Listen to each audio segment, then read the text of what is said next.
Hey, what's up, y'all? What's going on? Welcome to a very special time of a Winged Eagle podcast this Saturday, coming at you a little bit later than I usually do. I'm usually up here at 3 o'clock, local time for me on the West Coast, but I pushed it back to 6 p.m. because my schedule is jacked. Those of you who have been following me know what's going on. I haven't shut the fuck up about it in a couple of months, but I head off for the Jericho cruise in the morning. So I kind of busted out some work earlier on today, and that gave me the night off, and this presented a much better time to do a podcast. I also want to apologize for going head-to-head with UFC 246. I know there's a lot of MMA fans out there that listen and watch me, so if you have to choose, I know I am absolutely destroying their pay-per-view buys by running my live stream at the same time, so I'm sorry, UFC, for fucking up your business, but I had to do what I had to do. So anyway, I understand that this is not really peak time to be watching a guy talk about wrestling on the internet, considering it's Saturday night, there's a big pay-per-view on and stuff, but it's what I had to do. So anyway, thank you to those of you who are going to be hanging out with us this evening. We got a lot to discuss, a lot of news. We're going to discuss this past week of TV as well. A little bit of Raw, but not much, and we'll talk about NXT and AEW Dynamite for sure. Last night's Smackdown, and we've got an updated Royal Rumble card, which is really starting to come together now. And, of course, I'll preview my experience this week at the Bash at the Beach festivities down in Miami. And there's going to be a lot of matches filmed on the ship, and I fucking can't wait. It's going to be a blast. So we're going to go through kind of the normal deal here, normal routine. First thing I want to do is make sure that y'all can hear me. Y'all can. All right, we're looking good. Yeah, I got a big night ahead of me, so after I'm done here, I got to start getting my house prepared and, you know, for the cat sitters and get packed and all of that, and I got to leave here at about 6 o'clock in the morning, maybe 7 o'clock in the morning, to hop on a plane. I'm excited, ready to rock. Anyway, all right, we're good. We're going to be seen and heard. I want to say hello to those of you who are here in the chat already. Good to see you in here. How Wheezy, got a mod in the house, chat site forums, Beetle Bradley, JL, Liam, Thays, Mr. Rock, Ricochets, Ben, Stone Cold, Mr. E. Nice. All right, we'll see how we do this evening. I also got a programming note for you. Stay tuned to the channel tomorrow. I'm going to go ahead and release this tomorrow, probably while I'm in the air flying to Miami. I've got a classic Royal Rumble review that's coming up. I released one back on January 10th of the Royal Rumble 1990 30th year anniversary look back at that pay-per-view. And tomorrow, we've got one a little bit more modern, and it was a fun Royal Rumble to review. I thoroughly enjoyed watching this one, and I think it's going to be one you guys really enjoy. And most of you already know what it is. I haven't been that secretive about it on Twitter. So if you like spoilers, follow me on Twitter. Go check that out. I'm sure you'll get a sneak peek at what tomorrow's pay-per-view review is. I also want to thank my patrons. Before we get going here, as usual, I shout you guys out in every Saturday Winged Eagle podcast. I want to say thank you to the active patrons, which are Barry MK400, Blake Moran, Claudio Clavedescher, Damanian Elwell Sr., Daniel Rodriguez, Jordan Carg Music, John Riffle, Josiah Bleffins, John Redifer, Keith Hammonds, Keith Salyers, King Daddy Dev. You, I believe, are here, Devlin. You are going to be on the cruise, I think. I think you let me know about that. Actually, I know you are. Michael Kumo, Mr. Steve, Nathan Walker, Ryan Y, Steve Myers, and the Double Z TV. Thank you all for your support and your patronage. And to the rest of you, I want to thank everyone who joined in last Monday for my Monday Night Raw watch-along. I brought those back a little bit early. I plan on bringing the watch-alongs back around WrestleMania season, but for the time being, I'm taking a brief hiatus from those and just doing Raw reviews instead, just because it's easier for me. But I brought it back last week because I wanted to do a charity stream and take all of the proceeds and donate it to the Australian Red Cross to help benefit those that are, you know, affected greatly by those horrific bushfires and wildfires that were going on over there, and what a mess that was. And a lot of you turned out, and a lot of you donated, and were very generous. Thank you. It means a lot, and we had a good time last Monday. So obviously this Monday I will not be up reviewing Raw or watching Raw because I'll be on the boat. I don't even know if I'm going to get a chance to watch Raw at all. I'll have it on my phone, but that's about it. And same goes for Wednesday. I'm really excited for Keith Lee's opportunity on NXT, and I'm going to talk about that here later on, but provided they don't do any sort of swerve, because Keith Lee beat the shit out of a bunch of security guards last week, as long as they don't do some sort of a swerve where they take him out of the match, I expect him to beat Roderick Strong on Wednesday, so I really hope I get a chance to watch that, but I don't think they're going to be having TV's playing NXT all over that boat full of AEW people. I don't know what to expect, but I'll be able to watch it on my own at some point, and I'm a little bit bummed out that I'm going to have to miss that live, especially if they put the belt on Keith Lee on Wednesday.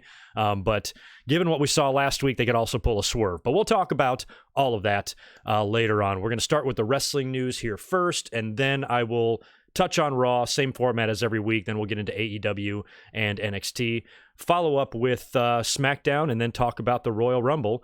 And that is about it. Let's start with the news, because speaking of AEW, some huge news broke this week, which is awesome for them. I mean, really good for them. They now have a foothold. I was the only way I could think of to describe it. TNT has extended their deal with AEW and the Dynamite show through the year 2023. So I guess it's a 4-year deal, and the option for the 4th year includes a big pay increase. So it's something like $45 million a year, total $175 million, something like that. I think the only question mark is whether or not production costs are factored into that or not. We don't know, or maybe we do by now. It's not in my notes though. But either way, that is a huge plus. Shout out to Sean Ross Sapp from Fightful, who tweeted out something pretty funny. He said, is this the biggest TV deal that a t-shirt company has ever got, or something to that effect?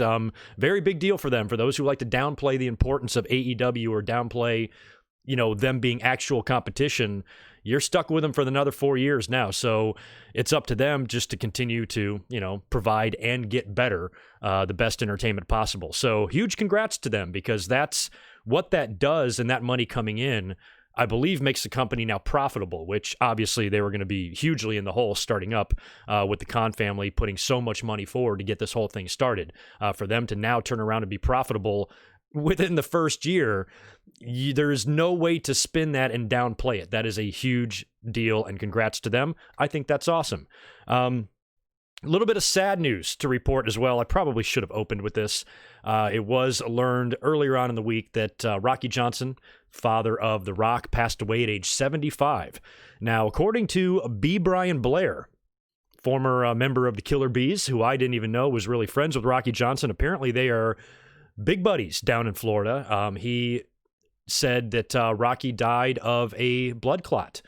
He wasn't feeling well, even said that he went to the doctor the day before he died. So he was kind of sick. Apparently he missed a couple of church services that they attended together, and just really wasn't feeling well, and ended up passing away at home. So really sad, but it also turns out to be natural causes. But 75, I mean, for somebody who was as in shape as Rocky Johnson was, it's not that old, so it's a shame. I felt my heart was with The Rock and the entire Johnson family this week, because I was just old enough to remember. I remember him and Tony Atlas as tag team champions. I don't remember how long they held the belts, but it was not long. But I remember with a match with the Samoans, and I don't know, maybe I was 5.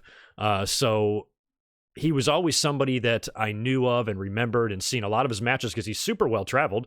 Worked in the NWA, worked I don't know, maybe Memphis. I don't know if he was out on the West Coast or not, but he got around, So Rocky was, he was a legend, and he was very entertaining, and he was extremely athletic. He was one of those bigger guys around that time period, like, in the mid 80s and even late 70s and stuff. You weren't seeing the super athletic guys. You saw the super muscular guys, but never the guys that could do both. There was only a few of those around, and Rocky Johnson was one of them.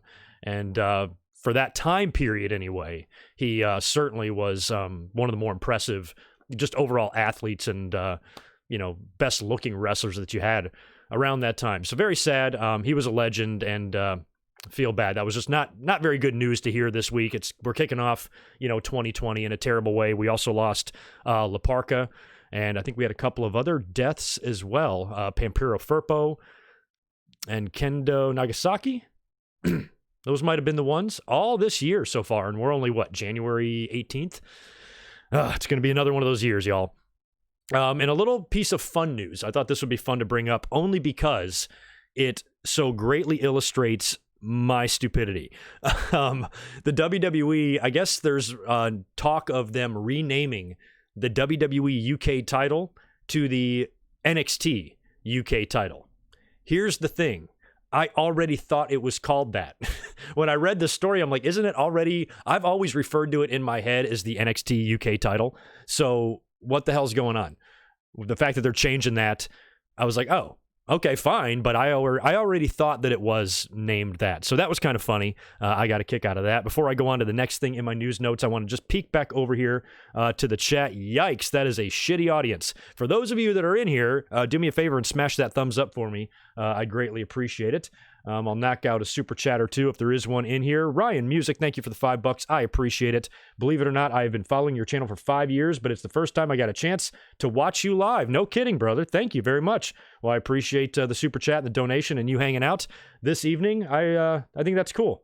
Nice. 5 years, huh? First time you're catching me live. I've been doing a lot of live streams in the past couple of years. Once I was like, I should start doing that. It would be much easier than my old format, and I was trying to figure out a way to consistently put content on the channel and making it, as easier to produce as possible. And I'm like, live streams would really add a lot of content. It's been a big deal, and I've remained mostly on camera now. Although tomorrow's review, Royal Rumble review, I am not on camera for that. I just recorded that outright, podcast style, and I've got some B-roll to go along with that. So you won't get to see my bald head tomorrow.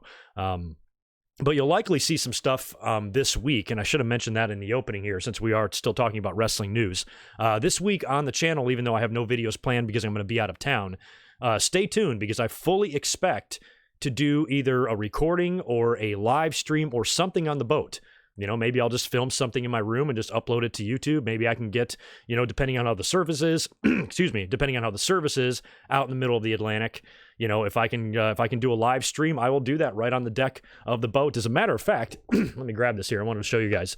So I'm not a very high-tech YouTube guy. I wasn't going to go out and buy some sort of a big expensive camera because that's not the type of content I do. So what I did is I purchased kind of an inexpensive, nifty little vlogging setup for my phone.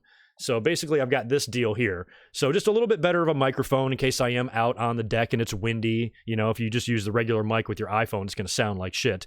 So this is just a little bit better quality, but again, nothing professional, and a nice little tripod kind of selfie stick. And I'm going to be carrying this thing around looking like a damn idiot on that cruise a lot. So I will try to get maybe a live stream up. I'll try to film something or some sort of a video and maybe put that on the channel this week just from my phone because that's the only electronic device I'm really going to have other than my girlfriend's laptop, but I don't think we're going to really be using that much. And then when I get back, I'm going to take all of the footage, I'll compile it, and we'll make a nice little, YouTube montage for that on the channel. But as far as this week's goes, just stay tuned because I could be up here with some fun stuff. I'm just going to play everything by ear. There's so much going on. There's no way you can plan anything like that.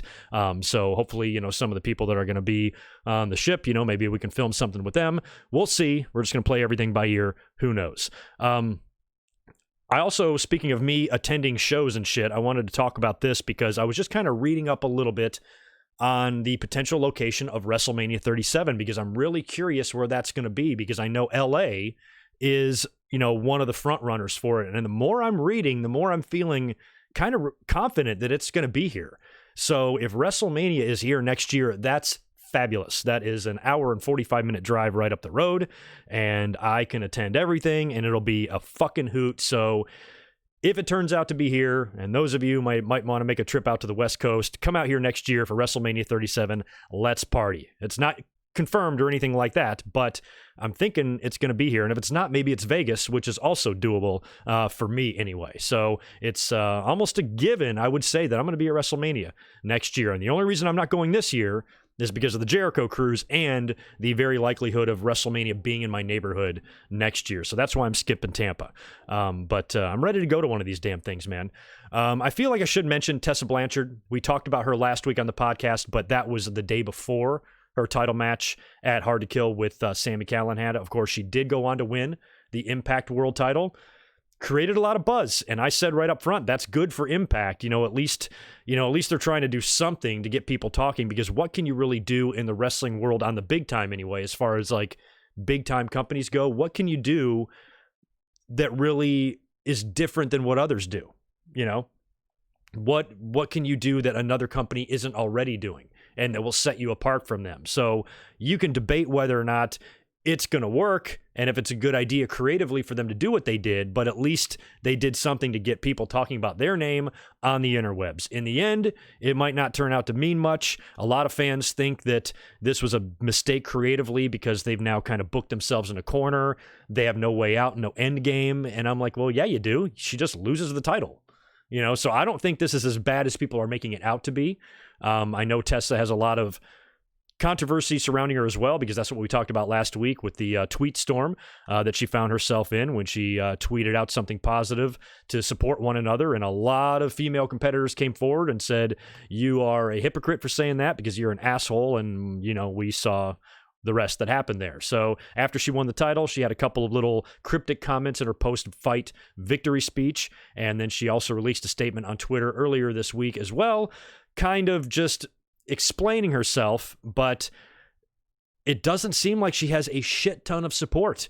I mean, you would think if a woman breaks a barrier like that, because this is something I expected China to do, 20 years ago. So the fact that she's really the first woman to hold a world title like this, you would expect other female performers to be reaching out to her on social media, sending her congrats and all of that, and you really didn't see any of that.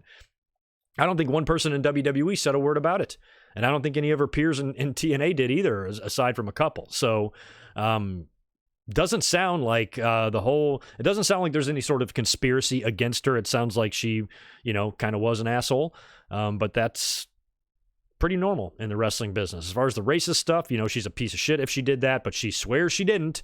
So I don't know. All in all, I didn't necessarily mind Impact doing it because I don't really care about them, and I don't mean to sound that to sound bad. I don't have the issues with TNA or Impact like I used to. And we'll talk about TNA in a minute. I don't have the issues with them like I used to, but I don't really care about their promotion. And I said this on Twitter too. I said they could put their title on a baked potato. Fine. I don't give a shit. So to me, putting the title on having a female win the world title to me doesn't upset me anyway in terms of, is it demeaning to the title, or, does it make wrestling look more fake or anything? No, I don't give a shit at all. I don't care what person or human or object or animal they put their belt on. Don't care. So that doesn't bother me at all. I think it's just everything attached to Tessa. It's a shame that she has all that controversy attached to her, because if she was someone that was a little bit more well-liked, because you got to know the way people are, psychologically too. If you don't like somebody, you're going to make up all sorts of reasons to not like them more. So people that already don't like Tessa are probably going to spin it, that title win is going to fuck Impact up. It's not a good idea. They really aren't going to have a good way out of this, basically saying creatively it's not right. When if it was a woman that we loved and respected, who's somebody out there that is just adored by everyone, Asuka, if she were to do that, people, I guarantee you, that's actually that's a good name. That's a good option. So if you're one of the people that does not like the fact that Tessa won the Impact title, just imagine it was Asuka instead. Would it be okay? I would imagine it would be. I think it's just that the fact that it's Tessa that people are kind of shitting on it. In the end, I don't know. It might turn out to mean nothing. It might give TNA, I keep calling them TNA, it might give Impact some initial buzz like it did, get people talking for a little while. But in terms of really boosting their business, I doubt it's probably not going to mean anything at all in the long run. And who's to say she has to hold the title for a long time? She can easily just drop it right back. At some point. This doesn't have to be any sort of a long run, and it doesn't have to be a company or game-changing type of move. They gave a female the world title. They did something no one has ever done. She had a short run and she dropped it. What's the harm in that? I don't really see any.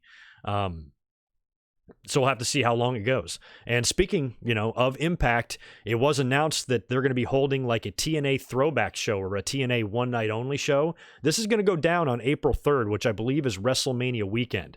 April 3rd is a Friday and WrestleMania is on the 5th on Sunday. So as usual on WrestleMania weekend, not only do we have to deal with the 600 WWE events and shows and festivities, we've got Impact doing a TNA one night only show. Last year we had the ROH and New Japan MSG show. There's always other shit going down. So it should be a super fun weekend on during WrestleMania weekend. And I'm interested to see that because, who is out there, and you guys have to help me out with some names. Who's out there on the market that's not currently signed to WWE or AEW that's, you know, like a real true TNA original. You know, because when you think of guys like Samoa Joe and Ron Killings and AJ Styles and, you know, Angle even, and, you know, all the guys that kind of helped get them along, Shamrock was one of the early ones, but, you know, I don't know who they can really put together. I'm sure they'll have enough names. You know, they wouldn't do this if there weren't enough names out there to get. And hell, maybe they can pull some rabbits out of their hat, you know. I mean, WWE and TNA have had a working relationship sort of before. They featured a lot of their footage on the WWE Network, and they had the deal with Ric Flair and Christian years ago, you know. And I know when WWE did the ECW One Night Stands, I think they were able to get a couple of guys for some one-shot deals. So maybe Impact reaches out and be like, look, can you just give us something? You know, can you give us somebody? You know, what can we give you in exchange? Do you want some rights to footage or whatever? That would be really cool if they could reach out, you know, and maybe get somebody, maybe not like an AJ or maybe not like a Samoa Joe, but maybe like a Kurt Angle, you know, who's retired. Why couldn't Kurt Angle go back there for that?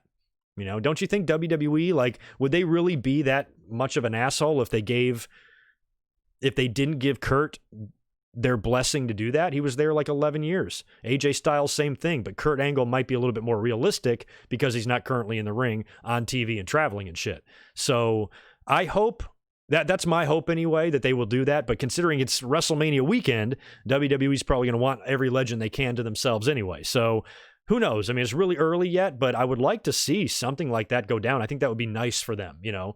I'm guessing they're going to bring back, because I saw the old logo, they'll probably bring back the 6-sided ring and all that shit. So we'll see. You know, we'll see how that goes.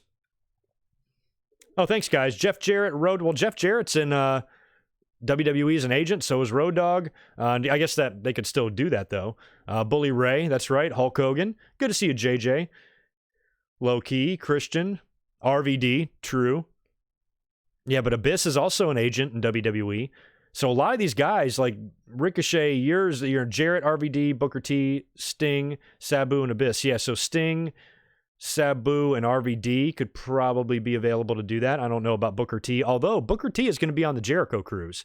So if they let Booker T go to a damn AEW Dynamite show, I think they'd be all right for somebody to make an appearance at TNA's One Night Only, you know? Hall and Nash, yeah, but I'm trying to think of like early. I'm almost thinking like the glory days of TNA was before them. I know they made some appearances, but I don't know. I don't know if I put Hall and Nash in there or not, but they could definitely do it. Jay Lethal. Oh yeah, Jay Lethal. Okay, so you guys are better than me. You guys know more. Y'all know more. Tito Ortiz. Chris Harris. James Storm. Yes. Yeah.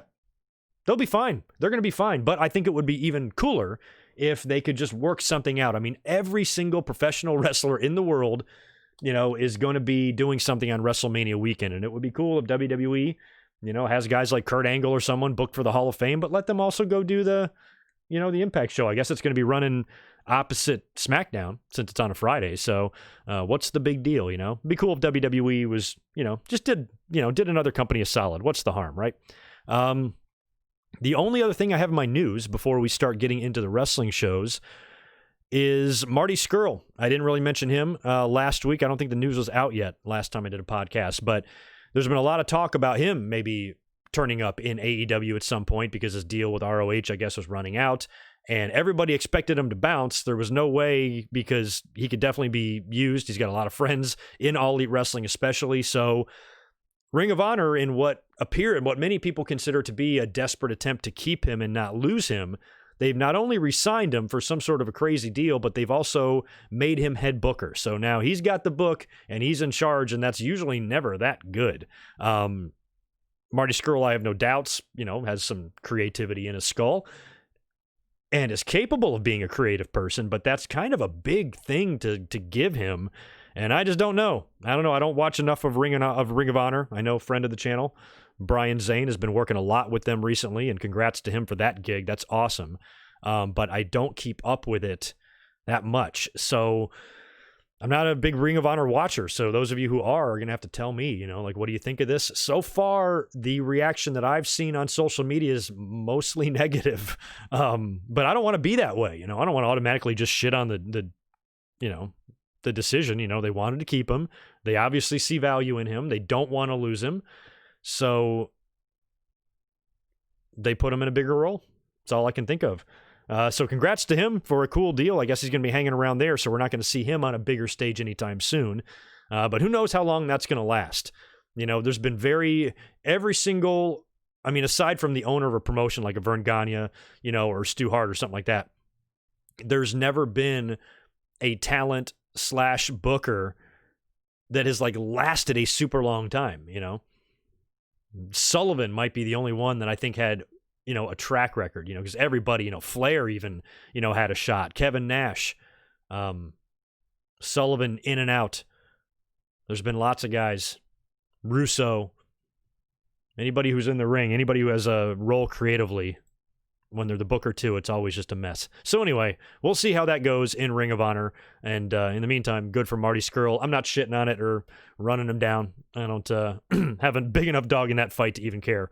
I'm not going to mention much about Raw because, like I said, we were up here this past week on Monday doing a nice charity show for our friends in Australia, and I watched all that with you guys, and I have to say this Monday's Raw was good. It was finally a better show. Wasn't that hard to watch, and I picked a really good night to do the live stream because it was headlined by the ridiculous main event that we had all been shitting on for days. That stupid fist fight that sounded so ridiculous, and when they released the rules for it, they apparently...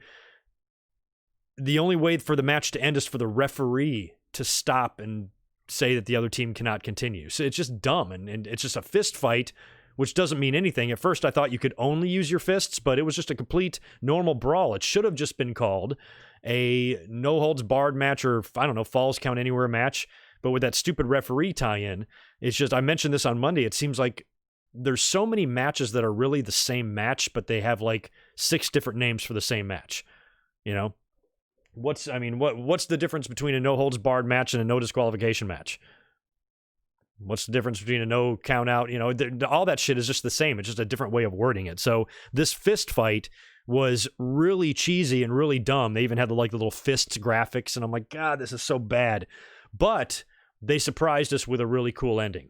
Earlier on in the show, well, first of all, the fist fight is the Monday Night Messiah. By the way, we haven't talked about that. The name of Seth Rollins' little faction is the Monday Night Messiah. And I think that sounds like Monday Night Manure. That's a horrible name. That's dumb. But it might get over. I just think, when I watch Seth cutting his promo, I think of the other, cult-like leaders, and he's nowhere close to CM Punk, on that level. When you think of, the Straight Edge Society and be able to be really able to speak and have people pay attention to you, Seth does not do it as good as him. I think Seth is still a better heel than a babyface, but this, leader, where, everybody needs to follow his words, I don't think he speaks good enough words to be that kind of leader, to have that kind of leadership. So I'm not sure. I'm not sold on the Monday Night Messiah yet, but who knows? Maybe it'll surprise us and get over, and it definitely got a lot better when the 3 of those guys had to take on Kevin Owens, Samoa Joe, and the Big Show in that stupid fist fight. So earlier on in the show, they had a third match between Aleister Black and Buddy Murphy, which surprised me. We were talking about it on the stream on Monday, that why are they doing this a third time? I thought we were done with it. I'm glad that they didn't 50-50 book that feud to where Aleister won and then Buddy got his win back and shit. Aleister beat him twice and that was it. But then they were doing a third match. So we were speculating well, shit, why would they do the third match if Buddy Murphy was going to lose? He's probably going to win this one, which means this feud is going to continue. And the matches, don't get me wrong, have been great, but we don't need it anymore. Let's move on. Let's move on Aleister Black to something bigger and better. He's awesome. I want him to be a world title contender.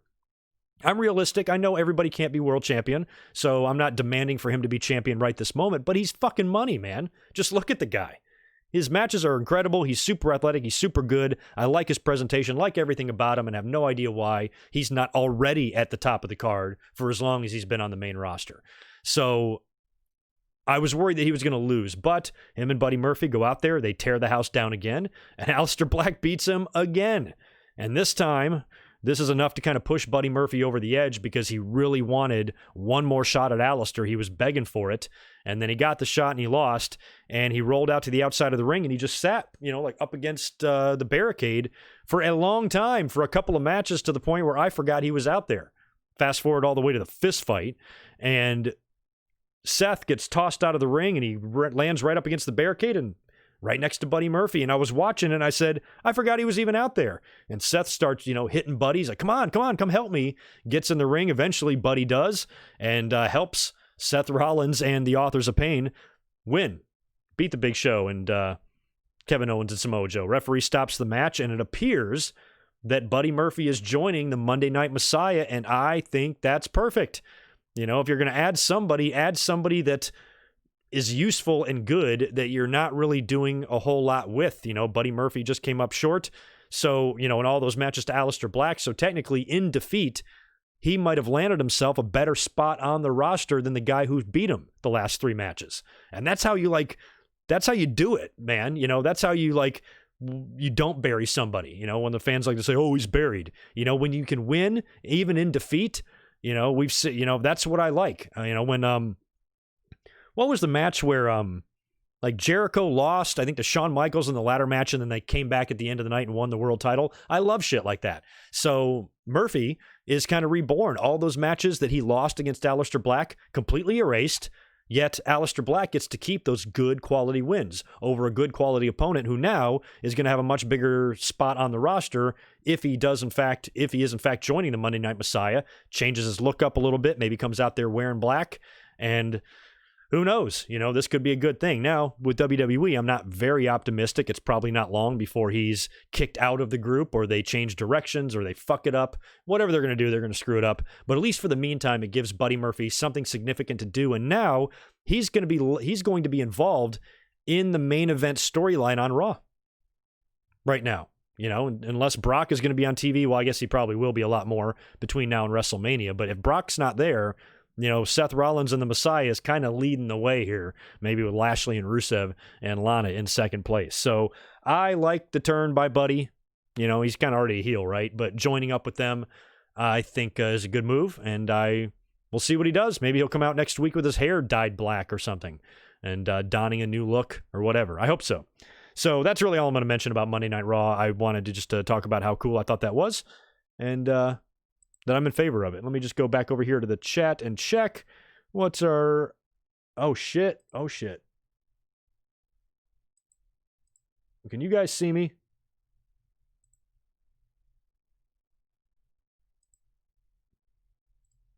I'm logged out of YouTube.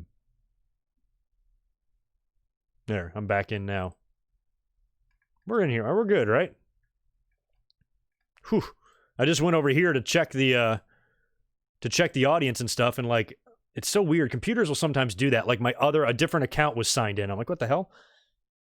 But I'm still streaming, right? All right, we're good. Sometimes, you have some technical difficulties when you do this shit live, but we look good to go. All right, so yeah, pretty bad audience in here, about 100 people. Please do me a favor, smash that thumbs up for me, and subscribe if you have not yet already. If you're just tuning in now, keep a lookout. Tomorrow on the channel, brand new classic Royal Rumble review will be dropping, and it's going to be a fun week on the Jericho Cruise this week.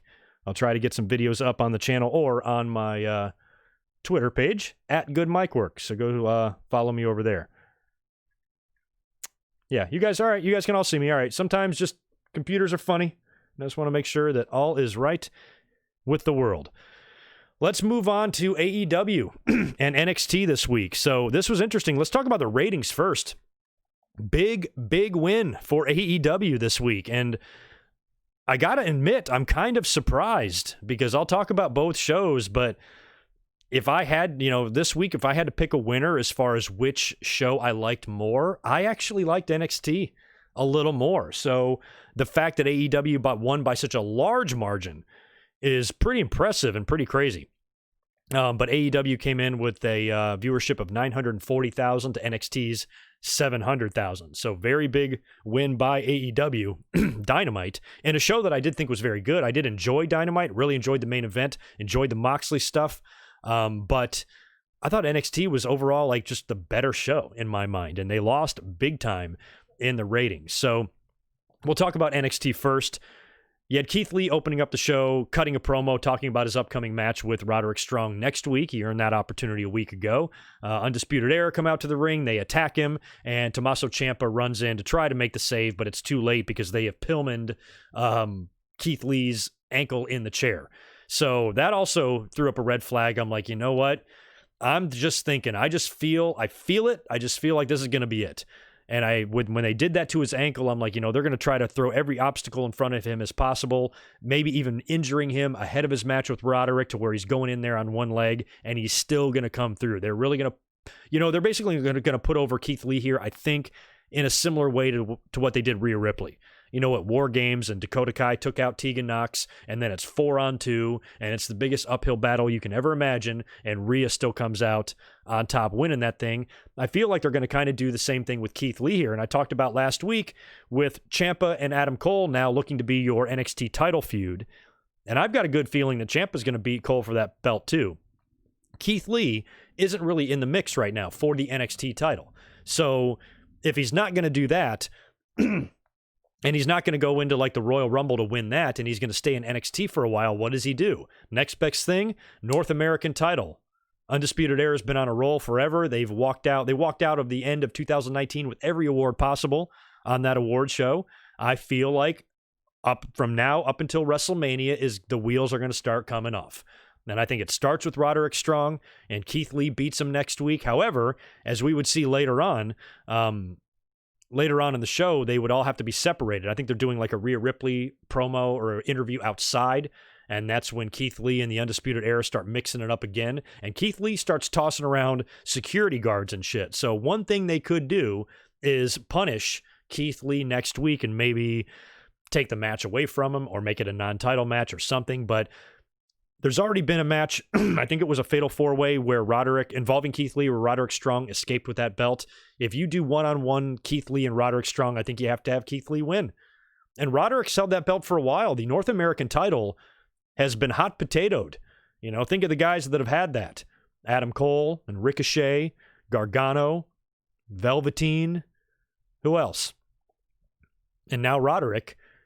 He's had it probably longer than anybody, so I think Keith Lee's going to win the belt unless they pull a swerve creatively, storyline-wise, and somehow, just get Keith Lee out of the match and they postpone it. But considering it was such a big ratings win for AEW, I don't think WWE or NXT wants to jerk anybody around. I think they want to deliver a good match with a title change, because Keith Lee and Roderick Strong will put on a show.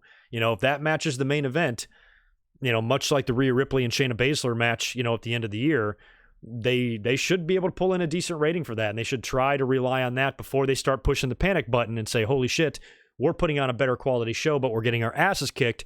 Better call Roman Reigns. So we don't want that to happen. So let's hope that next week Keith Lee and Roderick Strong tear the house down, and let's hope they put the belt on Keith Lee, or at least I hope they do. And like I said, I'm going to do my best to watch that on the ship if I can. The Dusty Rhodes Classic, Tag Team Classic, continued on Wednesday as well. We had the Broserweights. Love the Broserweights. Pete Dunne and Matt Riddle taking on Mark Andrews and Flash Morgan Webster. Good match. Morgan and Andrews are a more cohesive team. They've been together longer. Broserweights were slapped together. And in NXT UK, they're pretty well known. They seem like the better team, but you knew that Matt Riddle and Pete Dunne were not going to lose this match. So that is one maybe negative of this week's NXT. Is as good as this match was, it was a good little match between these four guys. There was nothing that was going to convince me that Pete Dunne and Matt Riddle weren't going to win this match. They absolutely were. We had a Tommaso Ciampa promo. He's out in the ring talking about Adam Cole and how he wants his title back.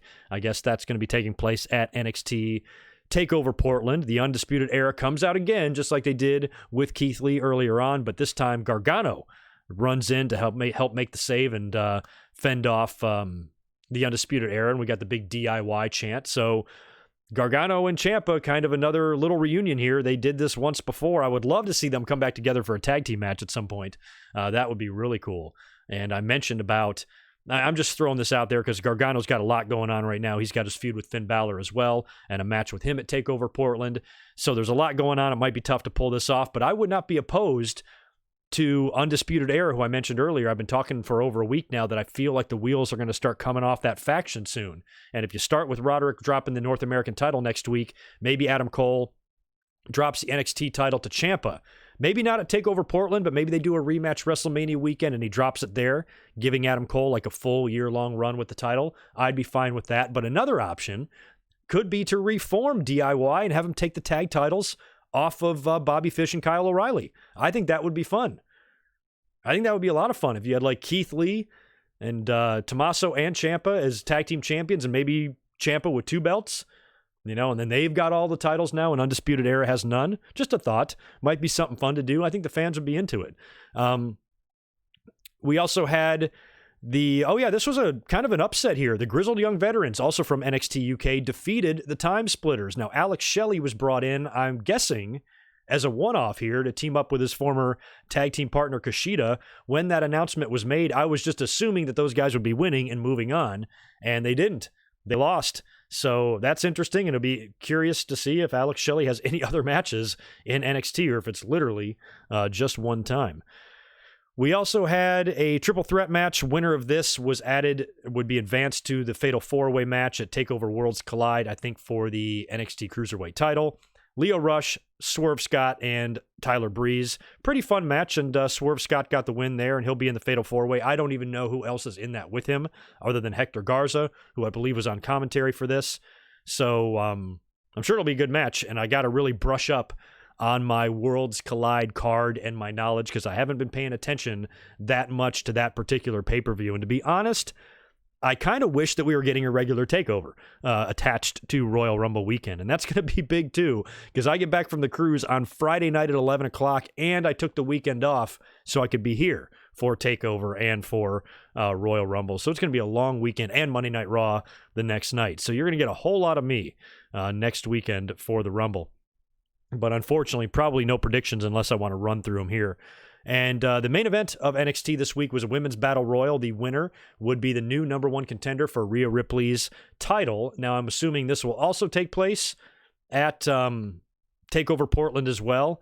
And Bianca Belair got the win here. This was an interesting battle royal because you had Mercedes Martinez, who was recently signed. She was in this thing.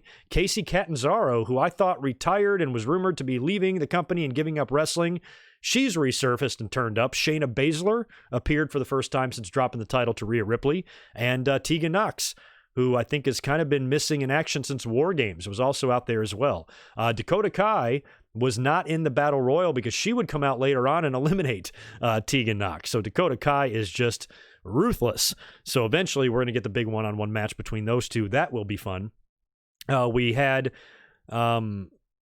who's the new girl? I'm not familiar with her. Shotzi.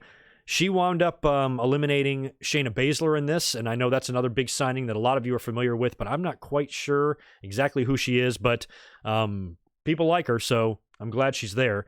And we also had Io Shirai in the match. She made it till the end. Final 2 with Bianca Belair. Got tossed out by Bianca. And she's the new number 1 contender now, which is kind of interesting. I think this is great. I like Bianca, and I fully expect her not to win the title. She's already had some title matches before, and she's come up short against Shayna Baszler and maybe Kairi Sane. I forgot who else she's worked with, but she's had some opportunities. Rhea Ripley just won the belt. She's the new badass. She's the new bad chick in town. She ain't dropping that belt anytime soon. I'm thinking like SummerSlam is when we can start talking about that. Maybe before. I don't know. But Bianca, I still think is a good decision because it's just more experience at the top for her. And I think Bianca's going to have the type of story. At least I hope. This is what I hope for Bianca Belair. I hope that there's no rush to get her up to the main roster. And I hope she's actually the next one in line after Ripley. So basically, she faces Ripley here. She will lose and go down to her, but then, kind of build herself back up, and maybe Rhea passes that win back to her. After Rhea beats her here, like conclusively, they meet up 8 months from now, and Bianca gets the big win. Fine, and they can tell the story. That's a story right there in itself, that she's had so many opportunities. She's been working so hard for her ultimate goal, improving and improving, because all of us have seen how much she's improved since she first came in. She has really gotten better, and she is so ridiculously strong. And I think the star potential is there. So I think that would be a fun story to tell if Rhea puts her down now, but then maybe around the summertime, she gets yet another shot, and this time wins. and then Rhea can then move on to the main roster or something like that. So whether they do it that fast or it takes a little while, or maybe there's a champion in between Bianca getting to that point, I think it would be fun to have Bianca have that road to the title, how she just fought so hard before WWE puts her on the main roster and starts making an entire gimmick out of that hair of hers, because they're going to do something and they're going to overdo it and it's going to become her thing and they're going to completely just ruin who she is on the main roster. So I think she should stick around in NXT for as long as possible. WWE continues to showcase her athleticism and her strength and how good and athletic she is, and she'll continue to get better in the process. So by the time you get to the point where you do pull the trigger on her, it'll be this long road to the top. The fans will appreciate it. It'll be like a feel-good moment. It'll be like Johnny Gargano, when he won the title, and, Candice LeRae, running in there and hugging him and the whole deal, like just a feel-good moment. Sami Zayn kind of had one of those when he won the title as well. So that's kind of what I'd like to see for Bianca when they get there. But let's wait. I think she's good enough to be a world champion now, but unfortunately, Rhea's got the belt. It's her time right now. So Bianca winning the title at this point makes no sense at all. But a few months down the road, might make perfect sense. So we'll see. We'll see what happens with that. Yeah, the girl with the green hair. She's an indie star. Yeah, I knew that. I just had not seen much of her. I wasn't really aware of who she was, but I felt like I was one of the only ones because people were like marking out for her appearing, and I'm like, I don't know. I'm stupid. I don't know who she is. Very sorry. What's going on about Corny Show?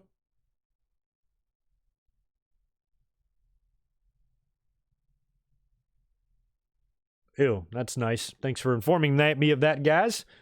Very nice. Keith Lee is a boss. I agree. Getting some opinions in there on NXT and AEW. Yeah, both shows were definitely good, but, I just ran through this here. Like, the Keith Lee stuff I thought was really good, because he's definitely an angry man who you do not want to trifle with, and it looks like he's on the verge of winning some singles gold. I like the feud on top right now with Adam Cole and Ciampa. I think that's going to be a great match. I think that's going to be a great feud and present some fun opportunities. We've got amazing tag team wrestling right now in the tag team tournament. And, the tag team division is somewhat weak in NXT, but the tag team wrestling is still very good. So both of those matches were good. And, of course, the women, that is one area where AEW suffers greatly, and we're going to talk about Dynamite here in a minute. But the Women's Battle Royal, I thought, was also really good, and Bianca Belair winning was a good quality wrestler winning a good quality match. So overall, I thought the show was strong. The show was polished. It definitely didn't look amateur, for a bunch of people who are supposedly supposed to be developmental stars. It was a very professional-looking show, and all the matches were good quality and good stuff all around. The same, though, can't be said for all of AEW, a good part of AEW, including the opener, the four-team tag between the Young Bucks, Proud and Powerful, Hangman and Omega, and the Best Friends. The winners of this match will face SCU for the titles on the Jericho Cruise, and from what I could gather from the crazy schedule on this thing this week, I think they're taping these on Tuesday, because when we leave Monday, we port into the Bahamas Tuesday morning, and I think that's when they're filming the shit. Because I heard Jim Ross say that they're flying him into the Bahamas to come aboard the ship and do something and call some matches. So I think they're going to tape it, and then they're going to air it during the live version on Wednesday, I guess. I think that's how it's going. Excuse me. Interesting that I'm going to be on the ship, and I'm not 100% certain how it's going to go yet.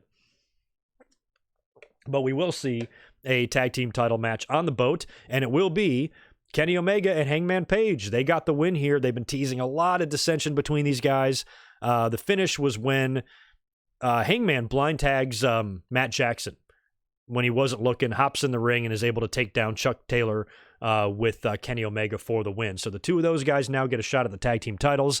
They're also doing this like drinking angle with Hangman where he's taking the fans beer and Omega's trying to stop him. No, man, come on, concentrate. Later on, there's a pre-tape or a backstage segment where he bumps in to SCU, spills his drink all over him. So I just hope they don't take that too far. I hope they're not going to make that a Hawk or Scott Hall type of situation, and it's not too dumb. I think it's all part of this eventual heel turn, because there's also the side story going on with Omega and Pac, and Pac, really wants that rubber match with Omega, and Pac's got a big match next week with Jon Moxley as well. that I'll talk about in a minute. So maybe when that match happens, you do the heel turn there, and then Omega and Hangman can go into their big feud. But maybe they do it on the ship. Maybe Hangman turns on them, or maybe they actually win the titles, prolonging this inevitable split between the two even longer. I really don't know what's going to happen there. Either way, it's going to be exciting as hell. Nikita Abalakin, thank you, man, for the $5. I appreciate that. You're awesome. Main event stars who should go to NXT for a program like 2 to 3 months. I'd be totally into that. And WWE, I wouldn't be surprised if they start making some changes, man. I mean, if they're going to put on, what I consider to be a better show and get killed in the ratings, they're going to make some changes, And that's another thing I'm going to talk about AEW here, too, is AEW is not stupid either. And one of their biggest weaknesses of the show, I expect them to eventually get better because their women's division right now is garbage. And I want to talk about that. Well, I guess first was the Cody promo. He came out and actually accepted MJF's challenge. So he's going to be taking on Wardlow in the steel cage and the whole deal. So that's all going to happen. And I guess he's going to get whipped and whatever the other stipulation is. So Cody accepts all that crap from MJF. Then we get to the women's match. Now this is Mel and Brandy. I guess it's supposed to be Awesome Kong, but she was replaced at the last minute. So Brandy's going to get in the ring. They've got the recently debuted Dr. Luther with them, and they're taking on Chris Statlander and Hikaru Shida. No one gave a fuck. No one gave a fuck in the audience. Did you hear the crowd during that match? Pin drop out there, man. This is just a huge weakness. Their women's division is a trash fire. My God, this match was shit. Sorry, it's just so bad. And when I look at NXT and see how great their females are compared to this, it's literally no comparison at all. They're also just completely shitting the bed on this Dr. Luther thing, This is the second week in a row now he's gotten punked out by a girl. Riho took him out last week when he debuted, and he's supposed to be this really scary type of guy. And this week, I think Chris Statlander took him out, or maybe Hikaru Shida did. I think Shida went to town on him with a kendo stick or something. So this guy just debuted, and he's getting his ass kicked left and right by women. Statlander and Hikaru Shida got the win in this as well. So this Nightmare Collective, that's kind of a new faction, and they're trying to really get over. And they just debuted another piece of their team, and they lose. So whatever. But the match was really bad, full of botches, slow, looked like shit, not good at all. But you know what? A lot of fans, a lot of haters out there are going to use this as ammunition to say AEW sucks and all that shit. But AEW is also not stupid. So far, they've done a lot of things right. Not everything is going to be perfect. They're a brand new company. They're allowed to make some mistakes overall. For them to be able to turn a profit in the first damn year, get a TV extension just a couple of months into their TV show, use their spending and be willing to spend money to where you can get some top level stars on your roster. You're not going to have a WWE level roster, but for what they have, the Moxleys, the Jerichos, the Omegas, some of the big names there that make up the meat of your roster, they've been willing to go out there and spend, and they've been making a lot of the right business decisions. So if their women's division sucks the way it does, you think they're just going to sit on their ass, and not do anything? I think they had a chance to sign Mercedes Martinez, but they did not. But if their women's division sucks so bad and the fans continue to say so, they do not seem like the type of company that's going to say, we don't care. We're just going to keep putting the same shit out there. They'll get better. They'll go out there and attract some talent. You can't do that overnight. And right now, this is a weakness of theirs. And what you do with weaknesses is you try to build on them. So I think that in time, their women's division will improve. It can't get worse, right? There's no way the women's division in AEW right now can get worse. So there's nowhere to go but up. And I think they will. I mean, I have full confidence. They'll go out there and they'll sign some female talent, maybe some lesser known talent, but some that, are really good wrestlers. And, at some point, some women are going to be jumping ship from WWE as well. So maybe at some point in the future, they can grab a bigger name. Maybe one day they can grab a Tessa Blanchard, and, I don't know if anybody in NXT or the main roster is unhappy. If Sasha Banks ever bounces one day or something like that, maybe they can grab that one big name, like that Jon Moxley level name on the female side, and get her in there to help, build around that division. Because if I'm a female in WWE right now and I'm disgruntled and I hate my fucking job and I hate being there and my contract is almost up, anybody right now, literally anybody in WWE, you go to AEW, you are a big fish in a little pond. because you've got a name. You've got recognition. If Dana Brooke, yes, if Dana Brooke signed with AEW, she'd probably be champion. Where in WWE, she's eating salad and catering with the occasional match. So it's a completely different landscape in both companies in terms of the women. So AEW needs to get better with the women, and I think they will. I got faith in those guys. Another match that got a lot of chatter online was the Jon Moxley and Sammy Guevara match. A lot of people felt like it was too competitive. It was. Moxley gave Guevara a lot. But, that's what you do. You put over the young kid or you make him look good, and he made him look very good. But in the end, he didn't win. Sammy Guevara got choked out by Moxley. Nice counter right into a rear naked choke there, and Sammy taps out immediately, and that's when the Inner Circle hit the ring. I think the lights go out, and then they're in the ring, and they all attack him, swarm poor Moxley. Jericho has got that, spiky jacket. And after they beat the shit out of Moxley, Jericho pulls one of the spikes off of his jacket, and he just stabs Moxley right in the eye. Good spot.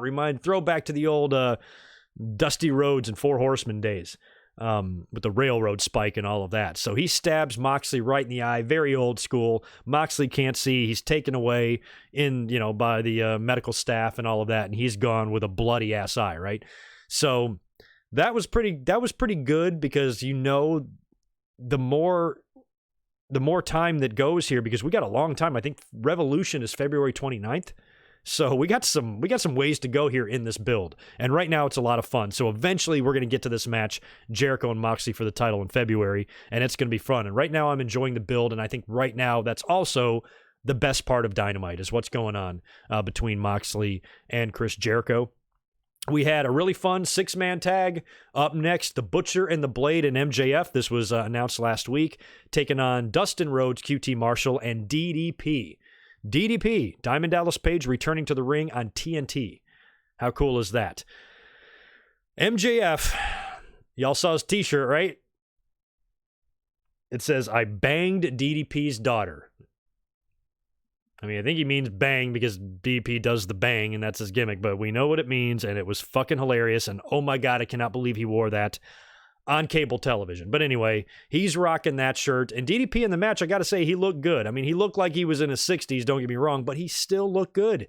And at one point, he got up to the top rope and dove to the floor on top of people. What is he doing, man? That DDP yoga does wonders. He's in amazingly good shape, and I've been meaning to start DDP yoga for, I don't know, since the last Olympics, and I've never gotten around to it. And DDP is going to be on the boat. He's going to be doing a yoga session, so maybe I'll sit in on that and see how stretchy I can get my ass. But DDP, for one night only, if this is not a regular thing, I don't think DDP needs to be in the ring all the time, and AEW needs to parade him out there. But for this one spot, I marked out for it. DDP's back on TNT, and he did not look horrible. For a guy that's super old that they put in the ring, back in the day when Ric Flair would wrestle well into his 60s, and Piper, would wrestle old, and Slaughter sometimes gets in the ring every now and then. DDP was one of the best. He was still moving around pretty good in there, and it was good to see him. So I didn't really hate the match, and I liked the finish because they didn't do the feel-good, the old legend gets the win and buries some young talent. They lost. MJF rolled up QT Marshall real quick for the win. So not only was it a good showcase for DDP, it also got to get MJF over as even bigger of an asshole. And I saw a fun debate, too. I'm going to ask you guys this. I saw a fun debate on social media this week talking about the differences between MJF and Baron Corbin, because they are probably the two biggest heels in wrestling right now as far as just the fans hating them, but they're hated for all different reasons. MJF is over with the hip audience. Oh, he's just a really great heel. He's just a really great heel, and he does things so right, so we love him. We love to hate him. It's almost like an honor. I've said this myself. I hope he insults the shit out of me on the Jericho Cruise. I'll take it. It'll be like taking the leg drop from Hogan. I'd be honored. So, for a lot of the snarky and, type of fans, he's kind of a cool heel, where Baron Corbin is just fucking despised. But at the end of the day, aren't they essentially doing the same thing? Baron Corbin is extremely narcissistic, and he's a rude, jackass, condescending, self-centered, coming out there with a fucking crown on his head, shitting on everybody else and talking about how great he is.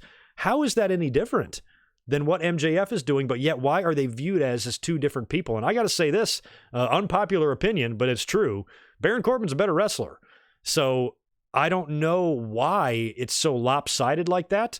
And can you attribute that to Corbin just being so damn good at his job that he has people legit hating him for real? Shout out to Dave Meltzer on Twitter, who couldn't hide his triggeredness when Baron Corbin made some sort of a remark or snide remark on Twitter about an AEW match. I don't even remember which one. Might have been the Darby Allin versus Pac match, which I'll talk about in a minute. And Dave Meltzer got all bent out of shape.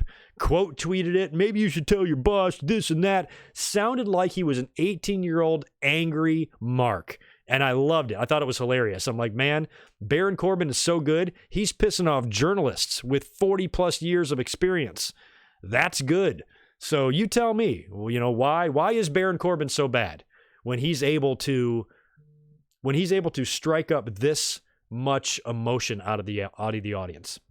I'm getting a UFC update here. Nothing's happened with the McGregor match yet, right? That's probably still going on later on. My phone was buzzing. So yeah, what do you guys think about that stuff? And then I'm going to go and get into the main event. Devlin, husband, what's going on, man? Oh, that's right. You are there. You are already in Miami, ready to get on that ship. Tell it not to leave without me in case I'm late. I won't be late. I'm getting there a full day early and spending the night in a hotel so I can be well rested. Thank you for the $5, dude. Looking forward to meeting you and seeing you on the boat. It's going to be awesome. Thanks for stopping by, Devlin, and hope you're having fun down there in Miami. I'm still in San Diego where it's a bit chilly. We're in the 50s here in SoCal. Main event time on Dynamite. We had Darby Allin taking on Pac. This is just a perfect Darby Allin match, because I was already intrigued by this on paper. I'm like, this is going to be good and this is going to be nuts. And it was, because Darby is nuts. Just the risks this guy takes. Coffin drop, all the usual spots. Pac is so, or Pac, whatever the right way to say it is. He's so intense and he's so aggressive, and he's strong, the way he can just kind of sling poor Darby Allin around. But Darby, much like he did with Moxley, much like he did with Cody Rhodes, he put up an excellent fight. And Pac wound up winning with the Black Arrow. I think he even hit it when Darby was on his stomach, rolled him over and pinned him. I thought he was going to go into the Brutalizer, but he elected not to. Solid main event there. Very good stuff. Very exciting match. And I like these guys a lot. So basically now, the winner of this, I believe, was the stip here. Correct me if I'm wrong. I think the stip here is the winner of this match advances to face Jon Moxley next week. And the winner of that gets the title shot against Chris Jericho. So after Pac beats Darby Allin, Tony Schiavone comes in the ring, and nothing ever goes well when Schiavone is in there to interview anybody. He gets in the ring starts talking to Pac. Pac grabs the mic and says, look, Jon Moxley is injured. He's got one eye. I think he should forfeit, and I should automatically get the shot against Chris Jericho. They then cut to the backstage area, and you've got Jon Moxley busting through the ambulance doors. He's got his eye all covered up. I even put an eye patch here on the overlay. He's got his eye all covered up, crusted up blood all over his face. And he comes out to the ramp and he's on the mic and he says nothing's going to stop him from getting that title shot. He'll wrestle with one eye if he has to, and he will see Pac on the cruise of Jericho, and he's going to be there no matter what. So that match is on for the ship, along with the tag team title match and probably a lot of other matches as well. And there's wrestling planned every single night on the boat. I just think one night is going to be the night that they tape the Dynamite shit. So anyway, that's going to be a lot of fun, and I'm excited to have my first AEW experience and watching some pretty good matches and potentially a title change depending on where they go creatively. So by no means was AEW a bad show at all. I thought Dynamite was fun, especially the main event, especially the opener. Cody Rhodes' promo was good. Cody proves that he's a pro. I really liked the Inner Circle and Moxley stuff. MJF and and DDP mixing it up was also very fun. I think the one thing that just hurt him here was the women. When I just compare to both shows back to back, I think every match on NXT was good, but that couldn't be said for AEW. That's why I gave NXT the slight nod this week. But that certainly doesn't reflect it in the ratings because AEW won huge. So that's my opinions on the Wednesday Night Wars for this week. We'll move in now to last night's SmackDown. Before we do, though, I'll go over here, just peek at the chat one more time. Yeah, pretty low audience in here tonight, but what can you do, man? UFC is on. Things are happening. Tell you what, the thing that sucks, when I booked this cruise all the way back last summer, I had no idea that tomorrow is Championship Sunday in the NFL. It's actually one of my favorite days of the year. So for once, I will sacrifice my football fun and go on something that's going to be a lot more fun, to be honest. But maybe I can watch the games on the airplane. I don't know, but I'm going to miss both AFC and NFC championship games tomorrow. Don't really care. I'm probably going to root for Kansas City.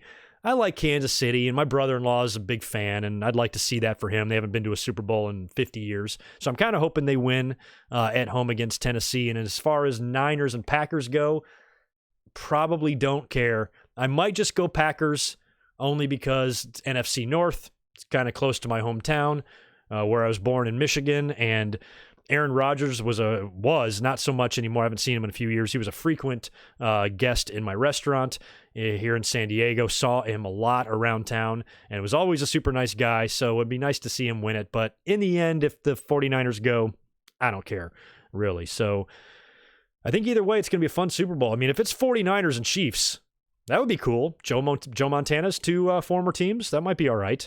I think I'm almost happy with any matchup they do. So we'll see. We'll see what happens tomorrow. Let's talk about SmackDown now. Shout out to Greensboro, North Carolina. That's where SmackDown was this week, and I have attended many shows in the Greensboro Coliseum, more than I can even count, and I've talked about a lot of them right here on this show. Unforgiven 1998, King of the Ring 1999, lots of Raws, lots of SmackDowns.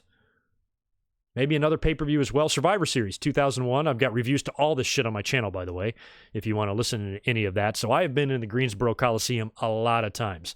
So that's where they were this past week. SmackDown was not bad. I liked what they did on SmackDown, too. I got to say, this was a good week of WWE TV. Raw, NXT, and SmackDown, I think, were all solid shows. Not the greatest we've ever seen. Nothing like that, but I certainly wouldn't shit on any of the shows this week. Solid television. And how many times do we get to say that?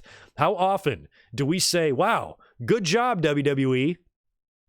Like, never. So, good job, WWE. Way to go.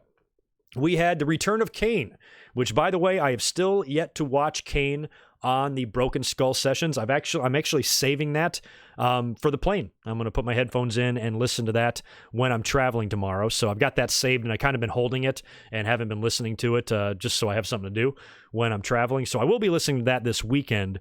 But a lot of you have told me it's a really good watch and a really good listen. So he comes out to open up SmackDown. They talked about his Royal Rumble stats, which I didn't know this. He's had 17 appearances in the Royal Rumble, which is crazy, and 43, count them, eliminations. Holy crap. That's a lot. So he's eliminated 43 men. He's going to be in the Royal Rumble this year. I'd like to see him throw out a few more guys. It would be really cool to see him get to 50. You know, if he can work like 2 more Royal Rumbles, throw out like 4 this year and maybe 3 next year and get to that 50 mark, that would be fun. So he starts talking about the importance of the Royal Rumble, and that's when Bray Wyatt appears on the Titantron in the Firefly Funhouse, and he was even, he said some sort of funny line in a really effeminate voice. He's like, thanks for coming up from HE double hockey sticks, or something like that. Really funny. Talks about that The Fiend and Kane have already had a run-in once before, and I don't know, maybe says they'll let me in, and then the lights go out, and Kane exits the ring and goes out to the ramp, you know, acting like he's going to head off The Fiend at the entrance ramp, and that's when Bray Wyatt starts coming up through the ring behind Kane. And then Kane, who I think still has the microphone in his hand, turns around and says, "What took you so long?" So he knew all along that The Fiend was coming up there. It was all a big setup, because Daniel Bryan then hits the ring from the side and takes out The Fiend with the double knees, starts going to work on him, punching him. The Fiend actually retreats, tries to get away from Daniel Bryan, and goes down through the hole that he came up through. Daniel Bryan reaches down and tries to grab him and pulls out a couple of clumps of The Fiend's hair. I like that, because that's exactly what that's why Daniel Bryan has the short hair right now, because all his shit was yanked out by The Fiend. So the fact that he was able to grab a piece of hair as The Fiend was escaping was pretty cool. They cut to backstage later on, where Bryan is interviewed by Kayla Braxton, and he says that he proposes that they do a strap match at the Royal Rumble, which is weird. I thought it might be a Falls Count Anywhere or something like that. So for some reason, Daniel Bryan wants it to be a strap match so he can be attached to The Fiend, so there can be no getting away or whatever. And that's what they're going to do at the Royal Rumble. So that's interesting. This feud has turned out to be 100 times better than I thought. I said right from the start when it looked like Bryan was going to be the one to challenge the Fiend, I'm like, it'll be okay. The matches will probably be good. But at the end of the day, it's a time-killing program for the Fiend, for him to get to WrestleMania, because I don't think he's going to drop the title right after winning it from Seth Rollins this fast. So whatever he does here, he's going to win, and he's going to come out on the other side with the title. So the fact that they're having fun with this and they're taking this angle in directions that I did not expect them to take it to, I got to give them credit. I got to give WWE credit. This has been fun. This has been interesting. And I like how Daniel Bryan's starting to, expose the Fiend a little bit. A couple of chinks in the armor. He can be hurt. He can be ambushed. He can be sabotaged. And he can be tricked. Kane and Daniel Bryan tricked the Fiend into coming out there so Daniel Bryan could attack him. So we'll see what happens at the Royal Rumble in the strap match. The fact that they're even doing a strap match makes me think that they've got some crazy finish planned, which again might be fun. I would love to see a unique finish, something that we haven't seen ever. And a strap match is an old school match. I mean, these things have been going on since the 70s. So I don't know really how creative you could get with it, but the fact that they're tied together, I think, presents some interesting opportunities. So I'm intrigued. I can't wait to see the match. I think the Royal Rumble card is stacking up good, and in a lot of ways, this is a pro to Brock not having a title match. Because I said, when he was announced for the Royal Rumble, I'm like, if he's going to have a title match, why? He's going to go into WrestleMania probably to defend the title. So I don't want to see him beating anybody on the roster just for the sake of beating him. So the fact that he doesn't have a title match means more focus can be put on Daniel Bryan and The Fiend, which is good, instead of one match kind of feeling like the less important match. And you'll hear that a lot tomorrow when I do my classic pay-per-view review that drops tomorrow. There are 2 world title matches on that show, and one of them seemed vastly less significant than the other one. And, we avoid that now by having Brock not defend the title. We had John Morrison returning to the WWE, who just returned to the WWE a couple of weeks ago, having his first match since his return, first match in WWE in something like 8 years. Came out to his same old music with the same old slow motion type of thing. I thought he might debut some new music, but he's still got his old deal from way back when. He's accompanied by The Miz, and he's taken on Big E in a one-on-one match. He was accompanied by Kofi Kingston, who apparently has dyed his hair blonde or yellow or something. Morrison looked pretty good, though, in the match. He ended up getting the win with the Starship Pain, so he won on his first night, and he did open the show here. So pretty good re-debut for Morrison, and the fact that he's hooked back up with The Miz, I hope this gets good. A lot of fans are complaining, all this build, Morrison hasn't been in the company for 8 years. He was rumored to come back. He was confirmed to come back. You thought they'd debut him in some sort of a fun way, and then he just comes and has some regular TV match with Big E. I can live with it. I'm cool with it, because if he's reunited with The Miz, I think they can do some fun stuff storyline-wise together as we go forward. So maybe Morrison isn't going to burst right onto the scene with all of this buzz, but maybe the buzz can be created, and maybe him and Miz can do some fun things now that they've been reunited. So I'm going to give the Morrison thing some time. Not freaking out yet. We also had the Usos defeating the Revival in a tag team match. Jimmy Uso splashed, I believe, Dash Wilder for the win there. In one of these typical, beat the champion matches, we had Lacey Evans defeating Bayley with the women's right in a non-title match. Now, they're going to be facing each other at the Royal Rumble for the title, so the fact that Lacey won here makes me think that Bayley will retain, and I kind of hope she does. I'm not ready to see Bayley drop the belt. I like heel Bayley, and Lacey's cool too. I've always liked Lacey, but I don't think she was ready a few months back when she was getting opportunities, and I don't think she's ready now. I like Lacey, but she just recently turned babyface, and I'm not even sure how a babyface really fits into her character the way she was. I mean, aside from the Marines thing. But other than that, she was like this pretentious, asshole, and now all of a sudden we're supposed to love her. Just not sure what to make of this yet as far as her character goes. So I'm just not ready. I hope Bayley retains. And I believe Lacey also earlier on, she took out Sasha Banks. I think she attacked her, so Sasha was a non-factor in this match. But that might not be the case at the Royal Rumble. Dominique, thank you, man, for the $4. I appreciate it. Who your second pick to win the Women's Rumble? Well, right now, there's only like 4 names announced. I think Charlotte, Sarah Logan, Alexa Bliss, and maybe Nikki Cross or something. Not many names for the women announced yet, but there's a ton of men's names. But right now, like I said, I think Charlotte is on the top. If not Charlotte, I'd be like I said, there's not many names announced yet. I think it would be more fun for somebody like NXT. I would love to see it be Shayna Baszler, although I'm starting to not really feel that. The more and more I think about it, the more I think it's just going to be Charlotte. But I don't know. Maybe it could be Asuka. Is she going to enter the Rumble? If Asuka does not win from Becky, does she enter the Rumble as well? I don't know. Let me give some more thought on that, Dominique, while I'm going through SmackDown here. Shorty G had a promo as well. Looks like he's starting up a feud with Sheamus to the point where they actually have these guys booked for the Royal Rumble. It's going to be Shorty G versus Sheamus. Okay. Alexa Bliss defeated Sonya Deville. Now they've been doing the thing with Mandy Rose and Otis on TV lately, which has been really fun to watch. Been really well done and executed well. I like it. Sonya is wrestling with Alexa. She's got Mandy in her corner, and Nikki Cross is with Alexa Bliss. For some reason, Mandy, well, first, before Mandy does this, Otis and Tucker come out there to kind of support Sonya and Mandy, so they're kind of in the aisleway there. Mandy tries to interfere in the match by climbing up to the top rope. Nikki Cross then jumps up on the apron and shoves her off, and Mandy lands right in the arms of Otis. And he does that beautiful tongue flicker thing, which gave me the heebie-jeebies, but was a really fun moment there. But that was also enough to distract Sonya Deville, who got rolled up by Alexa Bliss and pinned. So last week, Otis helped Mandy win a match. This week, he kind of costed her team the match with Alexa Bliss. So the saga between Mandy and Otis continues. Mandy seems to be into him, and she's a lucky girl. Because let me tell you, Otis is a piece of ass, and she's lucky. So I hope I hope she enjoys how delicious he probably is.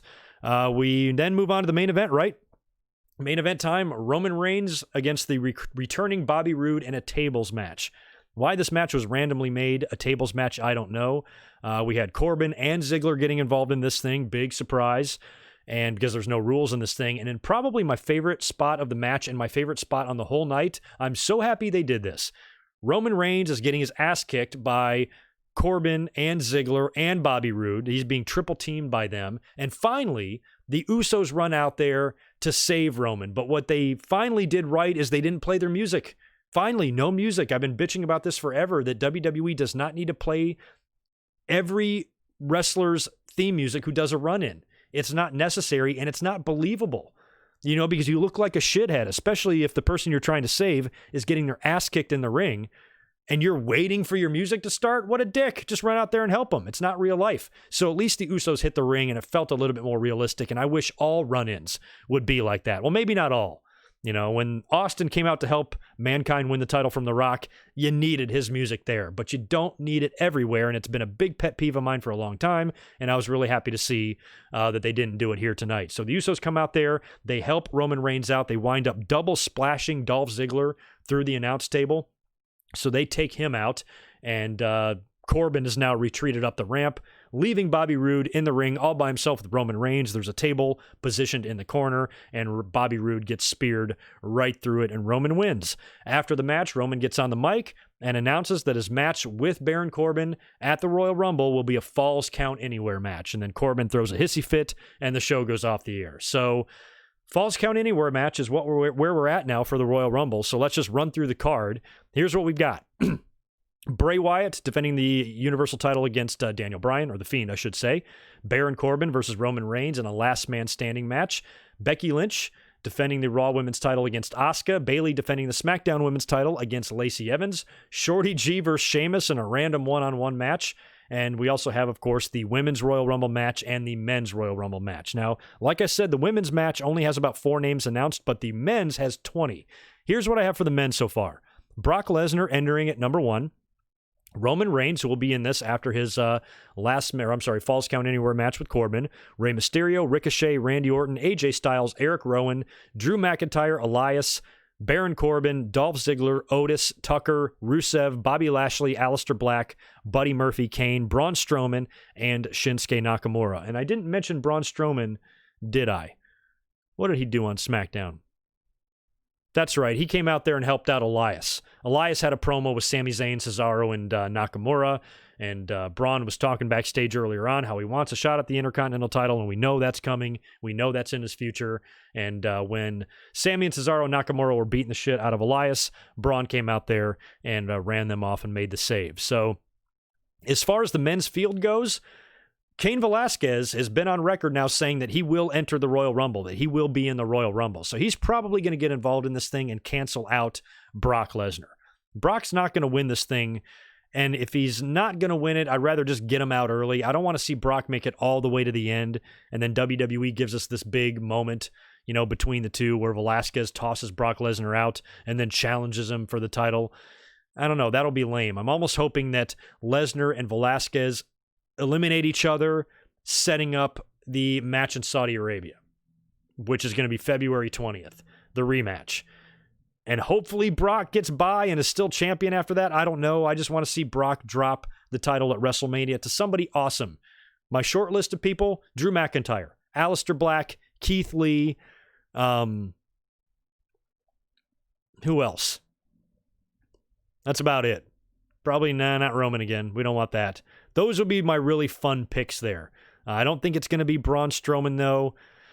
I'll tell you what, I mentioned this earlier on. We just talked about this, about how Buddy Murphy, lost on Raw, but wound up, having a bigger spot on the roster than the person that beat him by the time the show concluded. What if they did something, and I know this is going to suck to say out loud, but what if they did something where Roman Reigns beats Baron Corbin in the Falls Count Anywhere match, but Corbin wins the Rumble? What happens there? I mean, Corbin challenging Brock, I don't know. I feel like Brock might have to drop the title before then. That's an option too.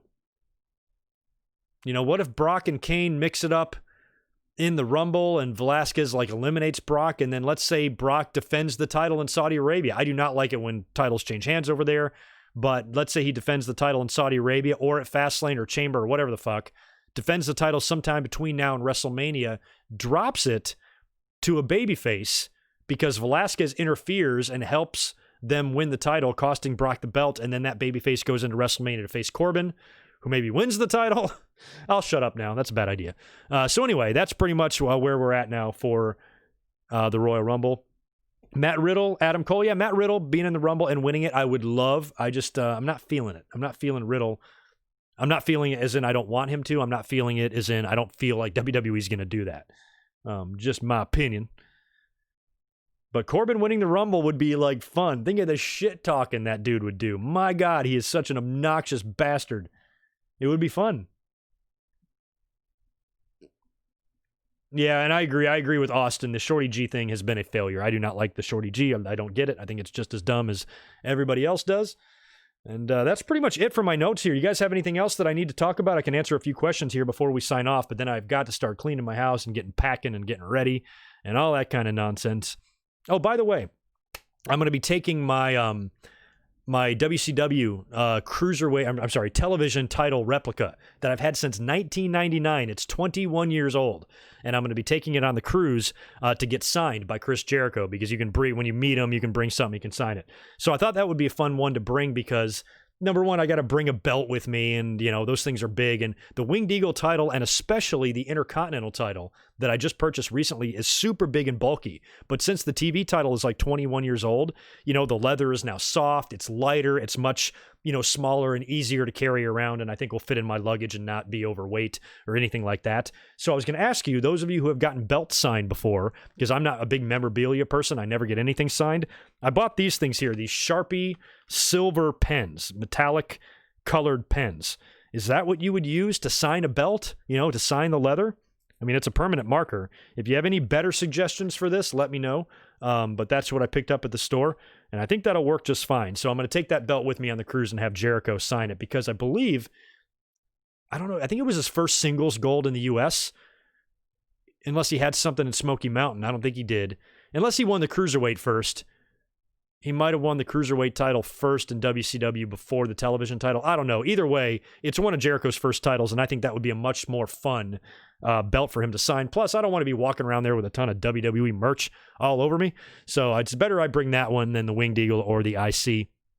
And plus, I don't want to bring a bunch of shit, have a whole bunch of people sign it. So I think the Jericho thing would be fun. It was either that or have him sign the bottle of bubbly right behind me. But I think the belt will be more fun.